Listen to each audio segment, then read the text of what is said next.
I'm not a big fan of step-by-step approaches because step-by-step approaches work really well in that simple domain that I talked about. They don't work so well in complex domains. So you want to do moves. What are the 4 moves that I need to make? I need to focus on. Like you think about any sport, basketball, soccer, football. Those guys don't follow step-by-step process, but they have moves that they in their arsenal that they can deploy at any point in time.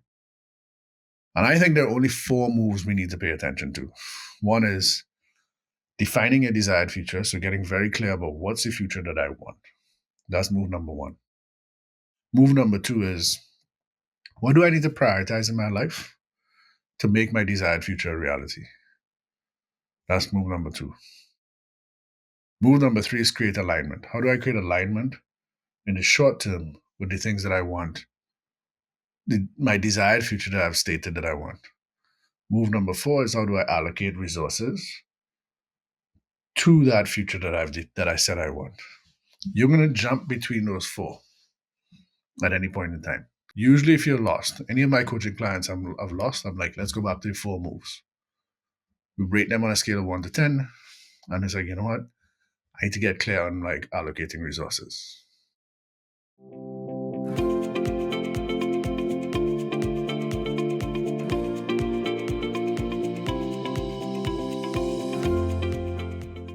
Okay, Keita, welcome to the show. To get started, I've heard you say that conversation is the action. Can you maybe expand on the significance of this statement?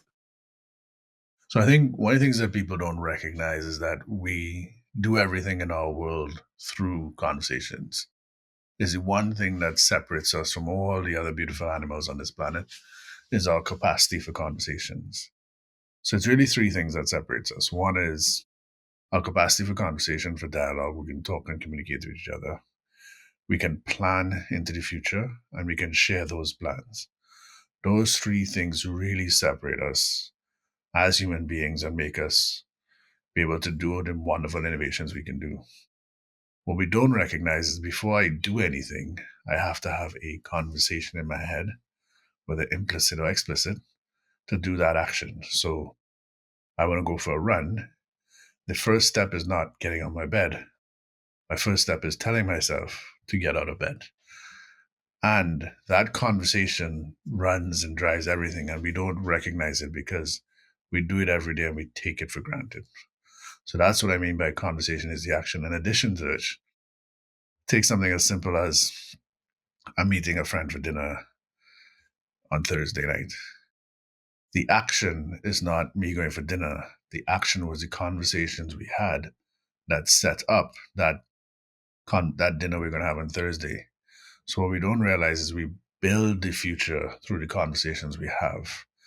And I've kind of come to this through a lot of research and reading, and really believe that for people to be at their best, they have to take an intentional and deliberate approach to how they have conversations with themselves, the people in the inner circle, and the sector system that they're working with. So that's what I mean by conversation is the action. I really like this. Today I was stuck on a problem with work earlier, and I just, I've been sort of procrastinating on it for ages. And then after preparing for this interview, that was top of mind. A conversation is the action. So I thought I'll write an email to somebody to kind of get their thoughts on it. And even just that, taking the action of writing that email out, it immediately became clearer in my mind, the power of this, and. But here's the thing though, we think the email is the action. And the action came well before that. The action came from you deliberating in your mind and saying, how do I deal with this, etc. Or let me send an email to X person. And let's take it to the extreme. People who have depression or they suffer from other mental health stuff, they often stop at the point of, instead of they might say, let me send an email, but they'll say, oh man, I'm too tired. And then they don't do anything. It's that conversation that starts everything. And we look at the external thing and think that's the action, but it's not. Yeah, for sure. And a point you made earlier about humans are the only species that can share goals, share intentions with each other. Have you came across the work of Michael Tomasello by any chance? He This would be very interesting to you just on that point. He did a study comparing chimpanzees with like really young infants, and the chimps outscored the humans on pretty much everything, but the only thing that humans beat them on at this young age was the ability to read the intentions of the experimenter. So the experiment would point, and the kids would understand what the pointing meant, whereas the chimpanzees just had no. So the whole thing from the experiment was we can share intentions and they can't. And one of his statements is, you will never ever see two chimpanzees carrying a log together, but you'll see humans doing that all the time. You know. Yeah, that's interesting. I like that. I like that a lot. Um, yeah, that's super interesting. Um, yeah, my only thing with that is that I there's something about the way our world is right now that I think we're more operating more like chimpanzees than humans.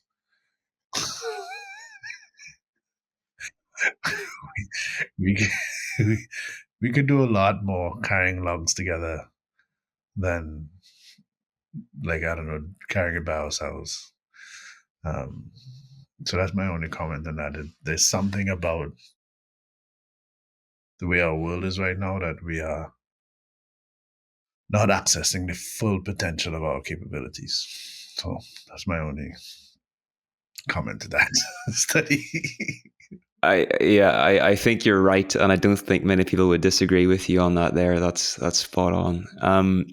So another thing that you've said that I think really stands out is just the power and the importance of moving hard conversations forward.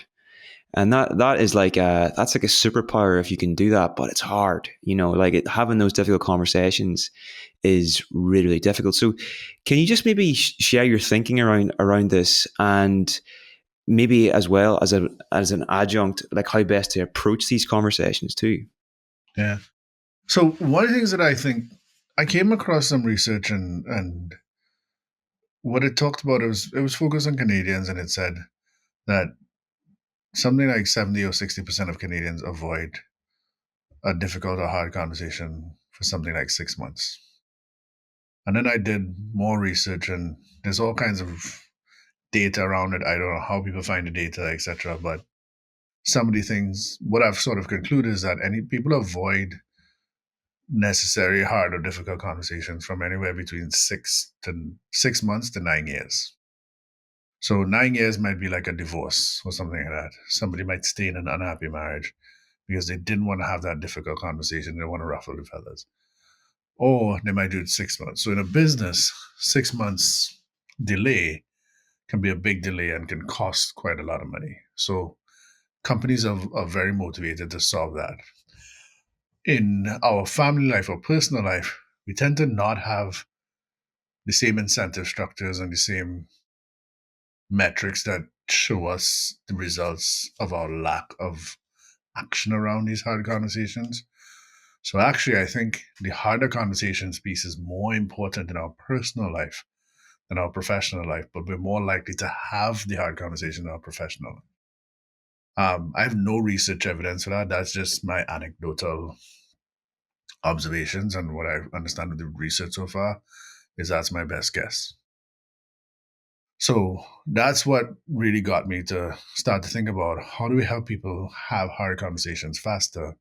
Because if most people are avoiding the hard conversations and they're taking 6 months to have it, chances are if you move to that conversation faster, you should have had it much sooner than you would have it anyway, because we're all delaying that hard conversation. And it could be things from like, I want my wife to have me do dishes better, which is probably the other way around when I think about that example. But like, I want to, whatever chores around the house you want your partner to help you with. Two, hey, um, I really think my marriage is dead, or my business partner and I need to separate ways, part ways. I want to sell the company, he wants to grow it. How do we have that conversation, right? Um, but the faster we have those conversations, the better. There's a guy called Kwame Christensen. is his name, I think. And he talks about how the best things in life are on the other side of a hard or difficult conversation.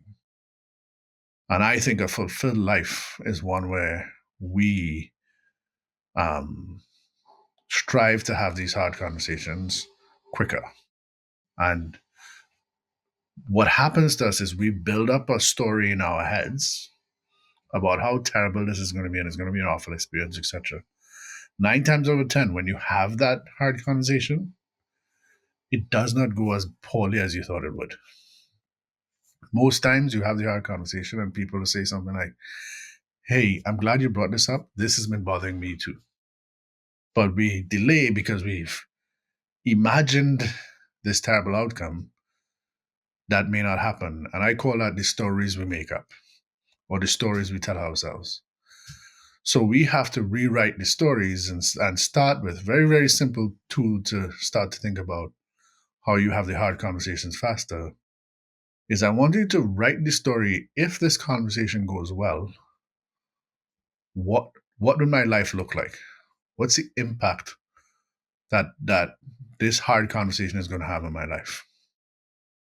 So what that does is it gets you out of fear mode and takes you into that abundance mode. It takes you into possibility mode because now you're thinking about when I have this hard conversation, this is how I'm going to improve my life for myself and the other people in my world or my orbit. So the first step is to reimagine the outcome. And don't just, what we tend to think about is just in negative.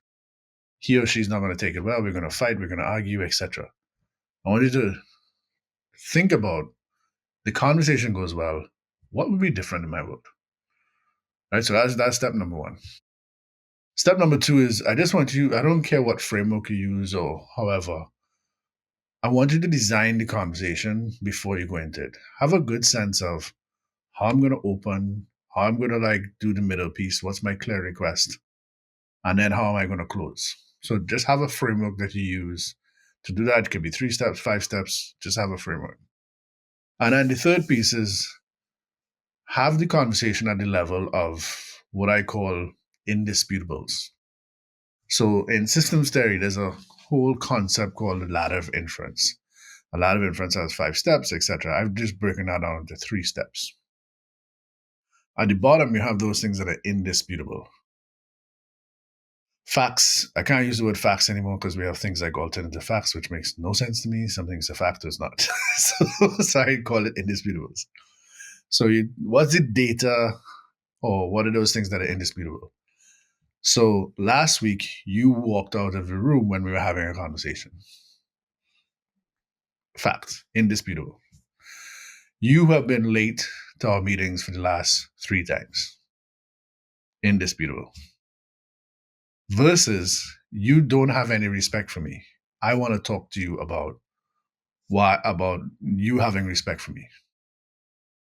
That's a very different conversation there because the 3 levels are those things that are indisputable and the data stuff. The sense making, how we make sense of it, which is based on our culture, our beliefs, our mental models that we have in our brain, and then our interpretation after it's gone through our sense making process in our brain, our interpretation of those things that are indisputable, those data, those facts, those kinds of things. Do not have the conversation at the level of interpretation. Have the conversation at the level of those things that are indisputable. Just doing those things will drastically improve how you move to hard conversations faster because you're having the conversation around those things that are indisputable. Because what tends to happen when conversations go sideways, and this is another piece, is people start to pick apart. No, I didn't say that. You're understanding me wrong. I didn't mean that. What I'm saying. The minute that starts happening, you're probably having conversation at the level of those things that are at the level of interpretation, not the level of those things that are indisputable. If you have the conversation at the level of those things that are indisputable, it's very hard for a person to gaslight you, to debate you, to do all those things. And you also want to lay out for them, I love you and I care for you, and this is the outcome that I want from this conversation. So they need to feel safe in that. You need to make them feel safe in that conversation. So it's not an easy process. I think most of us It's about regulation. It's about um, really being able to sell yourself on that belief that this conversation, things will be better because I have this conversation, and that by delaying it, I'm actually making things a little bit worse. So that's how I will answer that question. That's really powerful. So, sort of like a big picture view of that would be like you would imagine the possibilities and the benefits if this conversation goes really well. From there, you would then make sure that you're like well regulated going into it, like your emotional state. You're in a calm place. And something else I heard you say in another interview, Keita, was the importance of maybe validating the other person first too, and making sure that they, as you say, they feel safe. Like that's huge. Otherwise, they're immediately going to be on the defensive. And then that last thing about the ISI framework, the keeping to the indisputable facts and staying away from sense making and interpretation. So let me mind if I double click on that validation piece there. Oh, please do, yeah. So one of the things that happens is you might disagree with somebody's point of view, but their point of view is often valid. And what we sometimes confuse is by admitting that that person is valid, it does not mean you agree with them, and it does not negate your argument.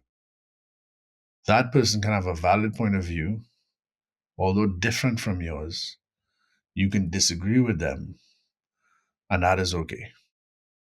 So you want to be able to say, because from their perspective, whatever the issue is, it's real. It's their perception of the world. And at some level, everything we do in this world is all about perception. There's nothing like, so you have people talk about like matrix kind of things. Like everything we're doing is made up. Everything the way we interpret it is made up. It's like um, a very weird piece about being human, where a lot of the things we're doing are these social constructs, right? And so you have to validate that other person because they want to feel heard, they want to feel safe, they want to be validated. So it goes a long way when you're having the hard conversation by beginning by validating their needs, wants, values, and that in hard conversation that's sometimes very very hard, especially in like romantic relationships. That can be particularly hard if somebody has been doing something that you have for some reason become resentful for or something like that. You do need to validate the other person. That goes a long way in moving the conversation along. I was having a conversation with somebody recently and they were, they were not in a good mood and they were trying to start an argument with me almost. And I sensed this was coming and I just, for some reason, I just instinctively took their perspective and just thought, and said to them, like, that sounds like a really horrible situation that you're in. Like, that must be really hard, And whenever I said that, the something just shifted and they didn't want to argue and then they opened up and actually got into dialogue. So I think there's something really powerful in what you're saying there. So Keita, you strike me, I've only been briefly exposed to your work, but you strike me as someone who thinks very clearly about the world. And yeah, you seem to think very clearly. So I'm curious, what do you attribute that to, if anything? Like, is there anything causal you could relate that to? Maybe um, somebody who thinks very clearly about the world, and is there something causal I can relate that to? Well, I think I've done a lot of education, so like I've studied a lot, done like an undergrad and masters and PhD, and I think particularly masters and PhD, that's really about a time to think. So you take these very abstract ideas and then try to make sense of them. Um, Nobody's ever asked me that question. That's a really interesting question. I think my career started by teaching kids, and so I was teaching kids leadership as a camp counselor. And I always thought like you need to be able to teach whatever you're teaching. Kids need to understand whatever you're teaching. So I've always had this default of If you're sharing an idea, can kids understand this idea? And I think that's probably helped me be clear in my thinking or be clear in my ideas, because somewhere I built this mental model that adults need the clarity more than kids. So when you're designing workshops for adults, imagine that you're teaching it to a 5 or 6 year old. So you want to be very, very clear. And you want to use metaphors that a 5 year old will understand, and then the adult will understand. And I think I don't know where I got that from, but that's definitely something that's somewhere in my brain that I believe.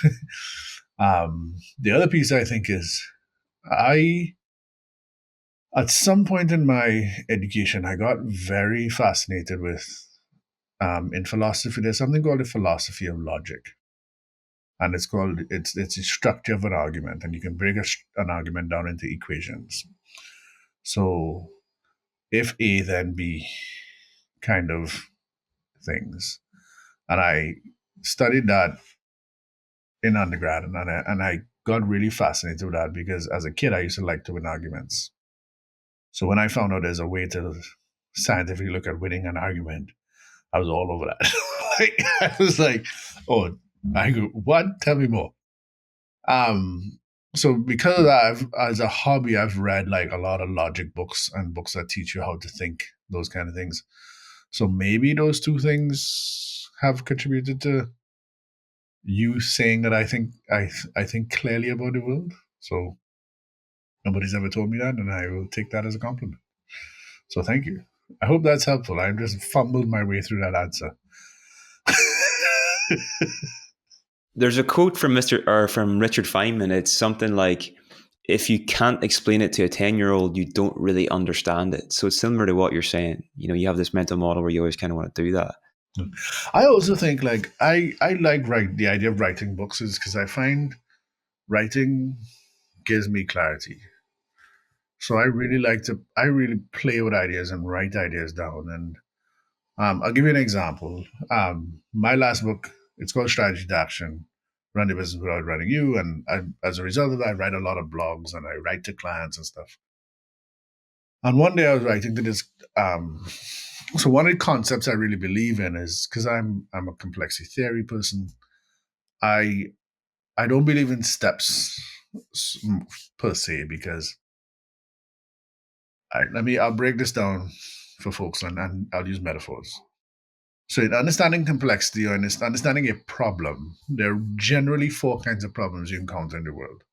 The first is a simple problem that can be solved with a recipe. So that's like baking a cake. You can follow this step by step approach and you're likely going to get the same or similar results every single time. The second is complicated. So a complicated thing might be programming, or it might be organizing a concert for 20,000 people. It might be um, something that or launching a rocket, right? That's the example we use.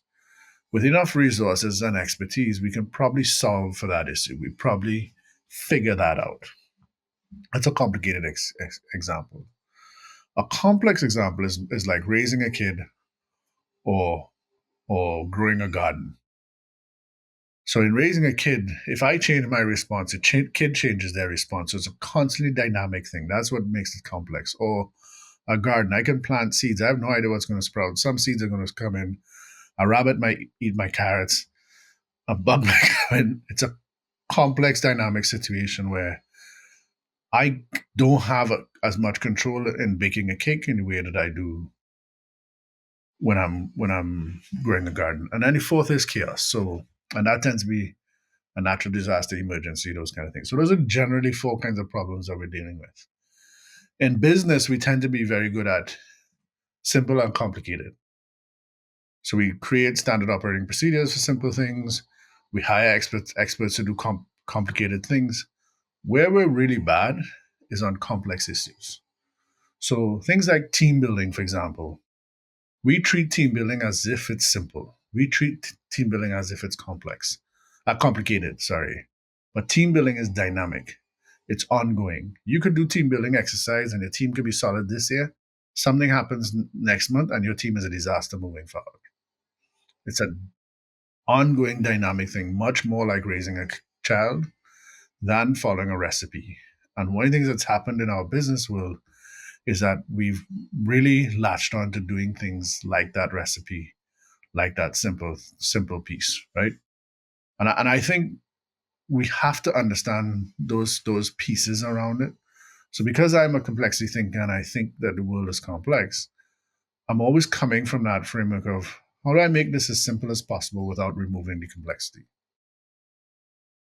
right?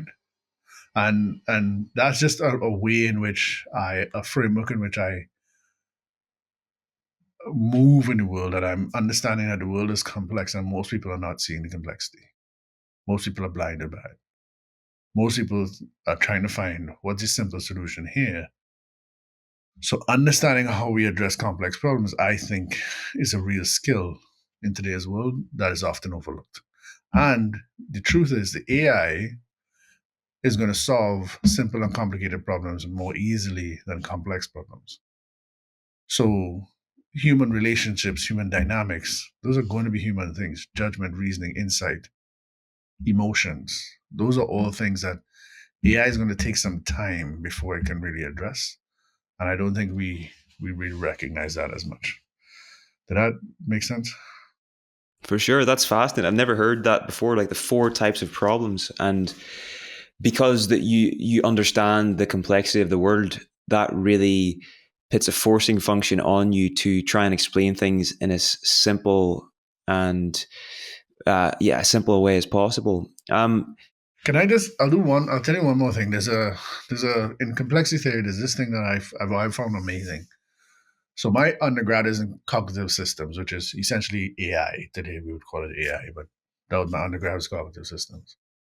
And one of the things we learned about was that they were trying to figure out how do we get robots to flock like birds.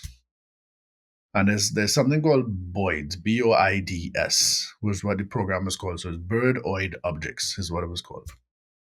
And what the programmers realized is they were trying to make every single bird react in a particular way, etc. And that wasn't working. And what they realized was if we give the program four simple rules, I think it was three simple rules. Follow the bird in front of you, keep to the same height and keep a particular distance. With those three rules, they can create the flocking scenario more so than trying to program the exact steps into each bird. So what we realize is that simple rules outperform complexity in complex dynamic situations most of the time.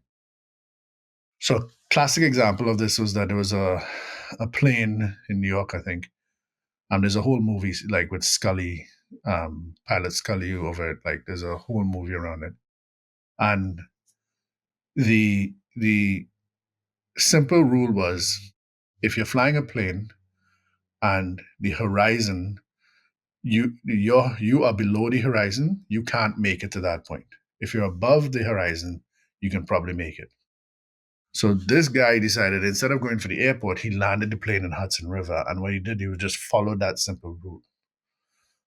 There are lots of companies that they use simple rules. Triage an example of simple rules. Like, are you do we think we can save you at all? If not, we're sending you to hospice. Are you badly wounded and we could save you right now? We're going to work on you immediately. If you can wait, you're going to wait. Those three simple things saved countless lives in World War II and continue to save lives today. So simple rules outperform complex, complicated structures when we deal with complex things, and people don't recognize that. So a simple rule could be have the hard conversation faster. That's a simple rule that I'm following.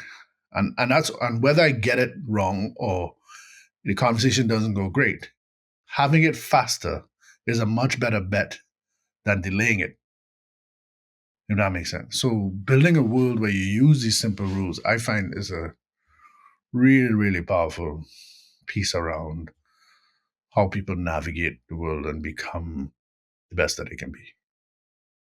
I do like a weekly reflection, and I ask myself a series of questions. I'm actually made a note to add that question. You know, what are the hard conversations that I need to have this week or whatever? So I'm going to be looking for them consciously going forward.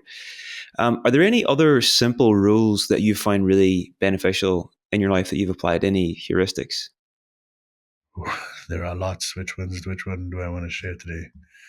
Um, Well, this is for coaches. So, are there any coach like any ones that you find useful in your coaching practice?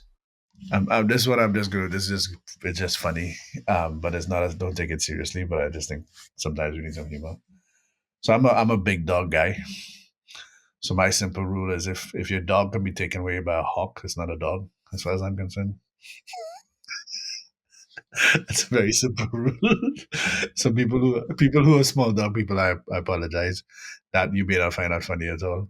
But us big dog people love that joke. But that's my thing. If to determine if Keita likes a dog or not, if it can be taken away by a hawk, he won't want that dog because I'm a big dog kind of guy, right?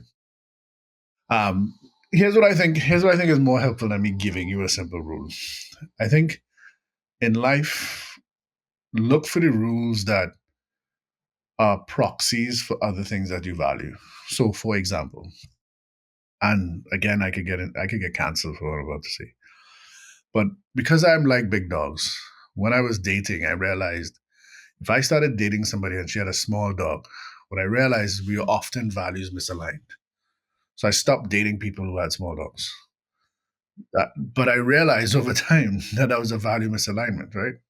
Which is interesting. But there are proxies in life that you can use for these kind of things, right? So um, I had a friend who, when she was dating men, she looked for men who wore comfortable, smart shoes. Comfortable, fashionable shoes is what she looked for. Anytime she saw a guy wearing like uncomfortable, impractical shoes, she didn't like that guy. If the guy wore like old beat up shoes, she didn't date the guy. She called it comfortable, practical shoes. Because what she said is that guy was probably comfortable and practical. And I think there are lots of things in life where you can develop a proxy for. It will never be 100% right or anything like that, but the concept there I think is super powerful. So for years ago, I was trying to start a company and doing something else, and Ted had started using Mailchimp, and my team was researching which is the best mail platform to use. I'm like, look, if Ted is using Mailchimp, we're going to use Mailchimp. They've done the research already. Let's go with Mailchimp. There's lots of examples like that where you let's do research on this particular thing. Somebody else has probably done it already. So pick somebody you admire and respect, and they're a great company. You trust them. What are they using? Okay, we're going to use that. So there are lots of ways you can use simple rules and use proxies to make powerful decisions. And I think coaches helping people see that can save them a lot of time, especially let's say coaching somebody with high anxiety. That's one way for them to like reduce their anxiety considerably, right? So I think I wish I could answer that question better. I should have thought about that, but I think the concept of developing simple rules in your life based on your values, based on where you want to be 5, 10, 15 years from now, I think it's super helpful. So a simple rule in my life, I put away a certain percentage of what I make. Simple rule of that, like that, and that is automated. It's just like automatic pulls out of my account because the first person I want to pay is my future self. So that's another rule: pay my future self first. I'm not paying my today self. Pay my future self first, right? Like things like that. No, that's really valuable. I think that's something that everybody could take away from this conversation and would have a really positive effect on their life. For me, one I've used, I read Sheen Parrish's book, The Great Mental Models, and one of the things he talks about in that there is this idea that if you're maybe not hearing back from somebody, say you sent an email to someone weeks ago and you haven't got a response yet, like our brain is wired to assume the worst and think that that person has something against us or whatever. But the default I always go to now is they're just super busy. They've missed the email, whatever. I don't assume that the person has bad intentions, because very rarely do they do. It's just because they're busy or whatever. So having that heuristic or that rule means I'm less likely to send a stupid follow-up email or whatever. I just act accordingly. But that builds on what we were talking about earlier when we reframe. The first thing you do in a difficult or necessary conversation is to reframe it and say, um, if this goes well, what would it look like? That's the same concept. So instead of that person doesn't want to talk to me, they've read my email, they're ignoring me, that's a negative spiral. Versus, I'm just going to assume they're busy. That's a reframe, right? And I think that's a powerful coaching tool. So coaches need to help people reframe the way they're seeing the world, which goes right back to conversation is the action. Because it's the conversation that you're having with yourself that determines your action. And if somebody reframes that for you, that's a really, really powerful piece, right? They give you perspective on your perspective. For sure, for sure. Now, it's funny, we're close to 40 minutes in, and I wanted to focus the majority of this conversation on your book, Strategy to Action. And I have about 4 pages of questions that we're not going to get through, but it is what it is. I suppose to get started on the strategy stuff, like going back to what we were saying earlier, if you had to explain the essence of what strategy actually is to a 10-year-old, like what does the word strategy actually mean, and why is it so important? So I wouldn't, so the 10-year-old piece is what's throwing me off. But what I would say the essence of the book is serve the future you want. Make choices today that are in service of the future you want. That's the essence of the book. If you had to distill it into like one line. The problem with that comment is you have to first decide or define what future you want. And that's the problem. Most people don't have the clarity around the future they want. And really leaning into, I want this, and don't have to justify it. This is what I want. Go for it. Like that, you have to go after it. So, for example, you want to drive a Lamborghini. You don't have to justify that to anybody. Just build a life where you can buy that and you can afford that. I would never want a Lamborghini. That's not my thing. That's not my dream car. But for somebody else, if that's what they want, you don't need to justify that to anybody. You want to run an Ironman, go for it. I'm never doing that. Like I just think that is way too far to run. like, like even health wise, I just don't. Would I run a half marathon? Yeah, an Ironman. I just think no. Why are we doing that? You know. But if that's your thing, you don't have to defend that to me. If you decide I want an Ironman, and I'm like, why would you do that? It's like, because I want to. End of conversation. You don't need to justify that to anybody. So the essence of that book is serve the future you want, be very intentional, and you have to start with clarity of where do I want to be 5, 10, 15 years from now. The vast majority of people are thinking too short, they're thinking too small, and they're thinking too solo. If you can think long on a longer timeline, you can think bigger, and you can think about who else can I bring on this journey with me. You're going to be miles ahead of most people. And that's the essence of that book. And that's essentially what I mean by strategy. By strategy, I want you to raise the level of your gaze and think about where am I allocating resources to help me build the future I want. That's essentially what I mean by strategy.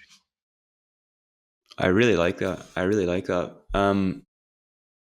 Yeah, there's a question from Dan Sullivan. He's also based in Toronto. He does strategic coach. His is something like, if you had 25 years and say unlimited resources, what problem would you try and solve or whatever? And he's just trying to get people to expand the time horizon they're thinking of, because we're just so wired to think short term, and for the entrepreneurs you work with, like I've actually heard you say that the key distinguishing factor between high performers and and the rest is the length of the time frames they think in. So is there anything that you can do to help them expand that time horizon and think across bigger time frames? Biggest thing you can do to help yourself think on a um, longer time frame is really, really focus on giving yourself abundance. And what I mean by that is once we have scarcity, it tunnels our vision. So we start to look really short term. So you think about an entrepreneur who can't pay his payroll or is worried about that. He or she becomes tunnel vision and they can't think long term and they make decisions that are not good for their business in the long term. So the number one thing I think people can do is start to protect their mindset around scarcity. And this is not something you can fake. You got to actually build it. So what I mean by that is, if you're building a company, build it slowly. Um, put buffers in your company so that you're building it, so you're never like necessarily desperate for clients. If you take that seriously, so one of the things I get all my clients to do is I want you to draw an enough line. How much is enough for you and your family to survive in the way you want to? Let's assume it's $300,000 a year is what you want. That's the line. Go to your wife. I'm usually working with men. Go to your wife and say, "This is our agreement. We're going to live at $300,000 a year. Anything after that, we are saving."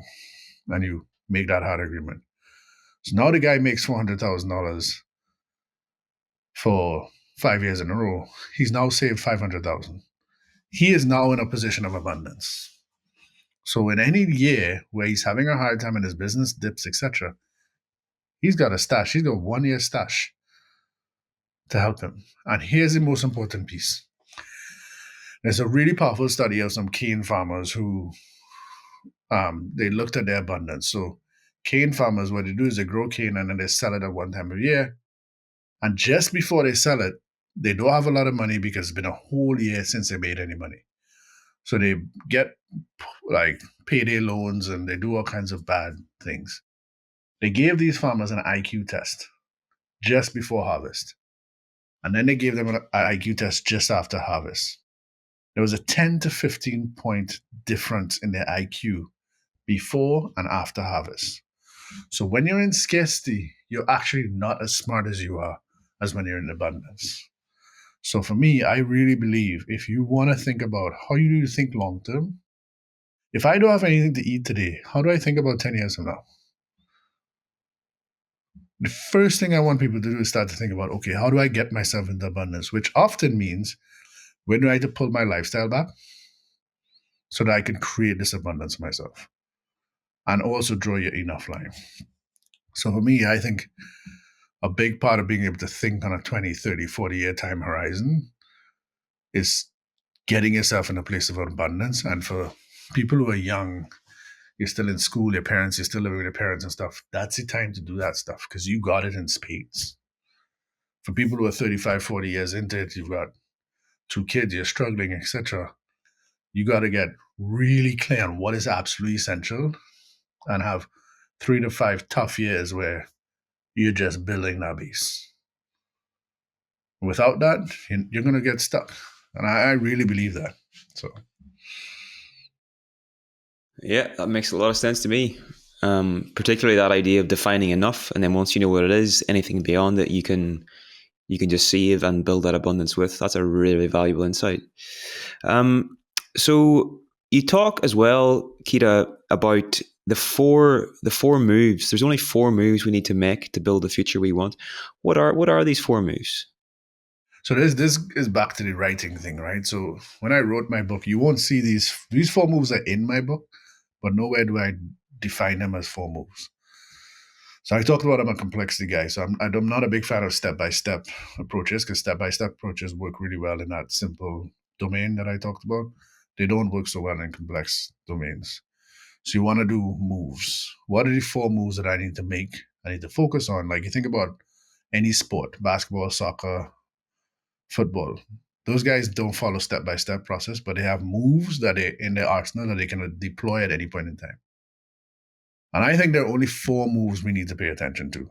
One is defining a desired future, so getting very clear about what's the future that I want. That's move number one. Move number two is what do I need to prioritize in my life to make my desired future a reality? That's move number two. Move number three is create alignment. How do I create alignment in the short term with the things that I want, my desired future that I've stated that I want? Move number four is how do I allocate resources to that future that I said I want? You're going to jump between those four at any point in time, but you always start with the desired future. The first time you go through it, you start with desired future, prioritize, create alignment in the short term with where you want to be, and then allocate resources. After that, you could be jumping between all three at one point. Okay, how do I allocate resources to achieve this future that I want? What do I need to prioritize today? How do I create alignment in the short term? Those are all you have to do. Usually, if you're lost, any of my coaching clients I've lost, I'm like, let's go back to the four moves. We rate them on a scale of 1 to 10. And it's like, you know what? I need to get clear on like allocating resources. I have a really tricky situation where I have a client who he started a business with his business partner. He wants to go left and they want to go right. The move that's causing a problem is they have different desired futures, which it basically means he's already decided, but it basically means they need to part ways. They've been working together for 15 years. It's been a good run. We have different desired futures now. If we have different desired futures, how do we create priorities? If we have different desired futures, how do we create alignment? How do we allocate resources? We gotta that's a hard conversation he's gotta move to faster. But it starts with what's the desired future, and then going through the three other moves. Because clarity and intention is everything. It starts with that. When you have the clarity, you don't need to make excuses or justify what you want or what you're clear about. You just need to go after it. Make sense? Yeah, I really like that. Clarify the desired future, prioritize, align your daily actions with the long term, and then allocate resources accordingly. Let's say someone is, let's say they're working on a long term project, like they're writing a book, and they're really struggling with motivation. They've got this long term vision they're working towards, but they're trying to they find it hard to keep motivated in the day to day towards that. How would you help them create that daily alignment whenever the payoff is so far in the future? So that's a really tricky one, but I would want to know, I would go back to why do you want to write this book? Because if somebody wants to write a book, why are you struggling with motivation? Motivation shouldn't be the problem. It could be time, it could be structure, it could be ideas, it could be I'm stuck on a particular idea or whatever. But motivation shouldn't be an issue. If there's a desired future, you should want that thing. So, for example, if you want to run a 10K, running 3 days a week is not an option. That is a non-choice.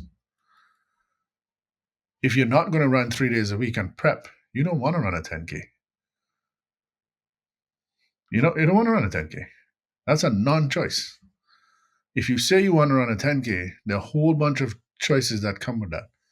You got to reduce your drinking. You got to think about your diet. You got to sleep on time. You just suddenly put a whole bunch of non-choices into your life. So if you want to write a book, the book itself has to be the motivation. Like you have to be like, why are you writing this book? That's where I would start. I would start with that piece around it. So, and this is why coaching is so important because you gave that example. Somebody else might give another example. My answer might be different. But if you are struggling with that motivation to write a book or something like that, first of all, I think don't write a book. There's so many books in the world. Don't write. The world does not need another book. It doesn't. Like there are so many books in the world. The world needs no other books. If you decide to write a book, the world better need that book. There's got to be something that you're bringing that you believe in strongly, that, hey, the world needs this thing. That principle applies to any business that you're doing, I think. The world does not need any more businesses. Doesn't. The world doesn't need any more products. Our pollution is awful. You gotta have a really clear why of you doing this thing and who you're solving this thing for. That's what I think. Like, I think start with no. I'm not doing this. Start with no.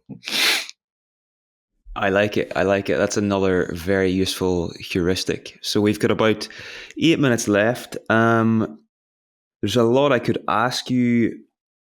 Maybe,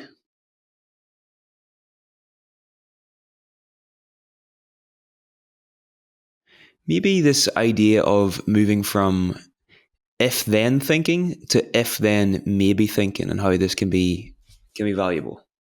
You just asked the easiest question of them all. So that goes back. So earlier I talked about complexity, and I talked about how basically we think of the world as this very predictable, orderly thing, and the world is anything but predictable. So um, there's a study by Maslow, not Maslow. He's from Montreal. Oh, anyway, I can't remember his name, but he studied strategies, like one of the leading thinkers on strategy. And one of the things he realized is he looked at like 200 companies and looked at their strategy plans, and the vast majority of them, they have a strategy plan, and then that's not what happened. What happened is a strategy plan emerged because we have a plan in place. The world comes at us, and what it gets implemented is a mix of the things that come us, and the thing that we intended. So we have to move away from if this then that, because if this then that assumes that the world is perfectly ordered. If I choose, so for example, I launched a book. If I launch this book, I'm going to do X, Y, Z. Ask any author their book launch and the way it impacted their careers went well, but it didn't go anywhere near how they planned it. The things that they thought would impact, that's not how it impacted them. And that is true about many things in our world. We took this new job, we moved to this new city. If then this, then that. The that very rarely evolves in the way that we think about it. The reason I want people to move to if this, then maybe is because I think we need to unlodge ourselves from this certainty. Because what often happens is we then judge people based on the stated outcome that may not come to fruition, but another outcome came about that is just as that's even good or better. So if this then maybe gives us this, it's a mental framework for us to start to think about how do we operate in a complex world, knowing that we're trying experiments along the way. If we do this, then maybe we might do this thing. Versus if we do X, then we have to get Y. I'm going to judge you based on Y. If you don't get Y, you failed. If this, then maybe we can do this thing. Oh, you know what? That didn't work. Let's try another thing. And most people are not very good at that. Companies in particular are really, really bad. I have to write like a 200-page report to justify this action I want to take. Right? And then we're like, no, I just want to do a small experiment. So if we do this, then maybe we might be able to accomplish this. And then how might we know that we're making steps in the right direction? That makes sense? It does. It does. I like it. All right, maybe a couple more. Something I'm really struggling with at the moment is competing projects, and in the past, I've been very good at, say, having one or two big focuses and then being able to go all in. At the moment, it's just been a year where I've got a lot of things dividing my attention, and I give a little bit here, a little bit there, but I'm not getting very far anywhere. So how do you think about the prioritization element of your of your four kind of moves? Like how would you? So the vast majority of things that come to us are other people's priorities, not ours. The vast majority of things are coming to us, and we're doing things to please other people, and we're not pleasing ourselves. So I think step number one is, again, get very clear on what you want your future to be at, and get laser focus on that. Anything that's a distraction, stop doing it. That's number one. Number two, how many projects you have? Um, I could pull up a list, but I'll not bore you. Give me a rough number. Doesn't need to be exact. I would say ongoing, probably between 5 and 7 at the moment. So you got 7 projects. So let's do an experiment here. Think about those 7 projects and rate each one of them on a scale of 1 to 10 in terms of this project aligns with the vision I have of myself in the future. So you put a number on each one of those projects, scale of 1 to 10, right? So just do that. Just imagine that. The second scale you're going to do is on a scale of 1 to 10. You're going to rate them on what's the revenue potential of each of these projects on a scale of 1 to 10. 10 being lots of revenue potential, 0 being the opposite, aligns with my vision perfectly, 0 being the opposite, right? So you rate each one of those on that. You now draw an XY axis and you draw, and this is where you need to decide. I get my clients to draw a line at 7. So draw a line at 7 up and 7 across. Anything that's not a 7 and up in terms of aligning with your vision, or a 7 and up in terms of generating revenue, you probably shouldn't be doing it. Potential revenue generation, you probably shouldn't be doing it. So Hasan Moon, I used to coach Hasan, and I went through that same exercise with Hasan, and if you talk to her, she would say that exercise changed her life. So without doing it formally, can you think of 2 or 3 projects you should not be doing right away, just thinking about that heuristic?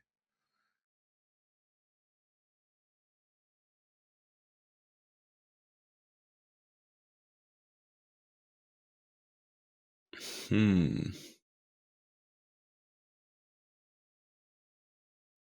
All of them above 7 and 7? At the moment, yes, it's 3 big projects, but within those there are sub projects that are really time sensitive at the moment. I think my issue is more around delegation with some of them.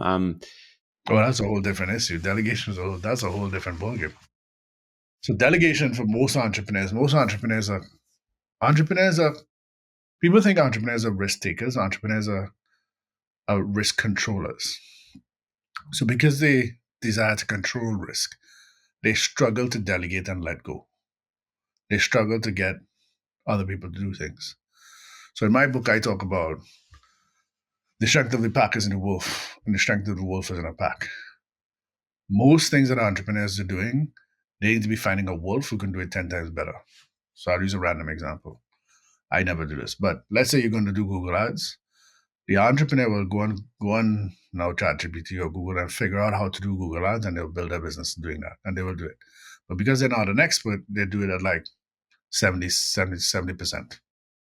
Versus let's hire an expert who's been doing this for 15 years. Maybe Google hasn't been around for 15 years, but anyway, 10 years. They're an expert. Let's hire them. They do the Google Ads. They will do it faster, better, and you'll have much better results. And that concept is true for most entrepreneurs, and we hesitate to delegate things because we're risk controllers. We're often perfectionists. We're often people pleasers. We don't want to let people down. And the person we don't want to let down the most is ourselves. So we're afraid to give it to somebody else. We also tend to have trust issues. So we want to give it to that other person. They let us down, and then ultimately we let down ourselves. So what we do, we hold on to it. You need to let it go. So yours is different. Yours is different. It's not a project. Yours is about delegation. How do you delegate to people? Because we say stuff like saying no defines who you are. What we don't do a good job is teaching people how to say no. And why saying no frees you. Or we don't teach people that your job is to build a pack of wolves. If there are anybody in there who's a puppy or who's a lamb, they shouldn't be on your team. That sounds harsh, I'm sorry. It sounds harsh. But if you're building something serious, you need a team of wolves. If I like soccer, football, there are no sheeps on any winning Olympic team. None. World Cup team. None. Any team that wins first prize in NBA basketball, American football, baseball, etc., every person there earned their spot on that team. Because your weakest link is the weakest person on that team. So unless you earn that spot, you shouldn't be on that team. And a lot of us as entrepreneurs, we hire our friends, the persons we know, etc., versus hiring the best. And those are two very different mindsets to go in with. For sure, for sure. Okay. Keita, I've done a lot of interviews for the summit, but that was probably one of the most valuable. That was really, really insightful. So thank you very much. Where can people learn more about your work? Where can they get the book? Where would you send them after this conversation as a follow up and to go deeper? You go to keitademming.com and you'll find, luckily my name is very SEO friendly. So if you Google me, apparently I show up pretty easily. So if you search Keita Demming or K Demming at any of the hashtags, you find me. keitademming.com is probably the best place. If you're buying a book, try to buy it from some of the smaller distributors. But the easiest and best way is to go to Amazon to get my book anywhere in the world. But if you can go to one of the smaller distributors and go for it, I really encourage that. Other than that, that's how you find me. And I'll be actually doing a lot more work. I've decided to really double down on this conversation about this topic of how do we have hard conversations faster. Because what I'm finding is in my own work, when I help people build out a strategy plan and all of that, now we got to go have some hard conversations. Now we got to go fight. And I've kind of I think I'm going to just lean into that for the next couple of years around how do we teach people to move to hard conversations faster. So, yeah. Powerful. Thank you, Keita. Thank you, sir.